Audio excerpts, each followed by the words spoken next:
Սիրելի գյումրեցիներ, մեր հանրապետության մշակութային քաղաք, թասիբով հայրաքաղաք, ողջունում եմ ձեզ, այս քաղաքը պարզապես բնակավայր չէ քարտեզի վրա, սա հայկական արժանապատվության, տոկունության և անկոտրում կամքի մայրաքաղաքն է, դուք այն մարդիկ եք, ովքեր տեսել են ամենադարժան արհավիրքները, բայց երբեք չեն կոտրվել,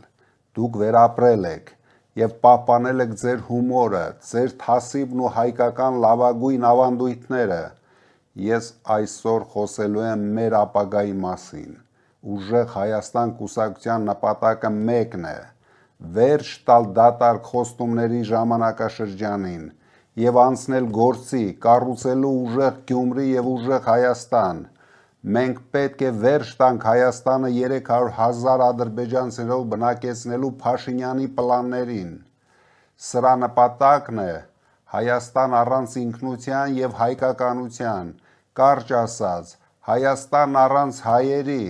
նա հատուկ է դատարկում Ալիևի մատնանշած տարածքները նրանց բնակեցնելու համար, հատուկ փակում է դպրոցներ, պետական կառույցներ, չի կարող լինել ուժեղ Հայաստան առանց տնտեսապես զարգացած և ունիկալ Գյումրիի, Գյումրին չպետք է ասոցացվի միայն անցյալի վերքերի հետ,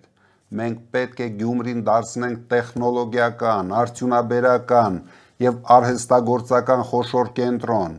մեր երիտասարդները չպետք է լքեն այս քաղաքը աշխատանք գտնելու համար, ձեր յուրահատուկ կոլորիտը, ճարտարապետությունը և արվեստը մեր երկրի մեծագույն հարստությունն են, ներդրումներ ենք բերելու, որպեսզի Գյումրին դառնա միջազգային տուրիստական հանգույց,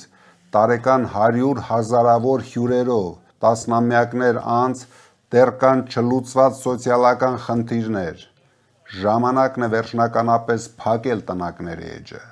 և ապահովել ամբողջ Շիրակի մարզի բարեկեցիկ կյանքը, հարգելի հայրենակիցներ, մեզ փորձում են համոզել, թե մենք թույլ ենք, թե մենք այլևս չենք կարող ոտքի կանգնել, ես տեսնում եմ այն նույն ուժը, որով Շիրակի աշխարհը միշտ հայտնի է եղել, մեզ պետք է միասնություն, մեզ պետք է համախմբում և հստակ ծրագիր, մենք գալիս ենք հզորացնելու, կառուցելու մի երկիր, որտեղ օրենքը հավասար է բոլորի համար, իսկ հայի անվտանգությունն ու արժանապատվությունը սրբություն է, այսօր Գյումրիում ես ուզում եմ ևս մեկ անգամ շեշտել, հունիսի 7-ին ամեն ձայն կարևոր է, գնացեք ընտրության,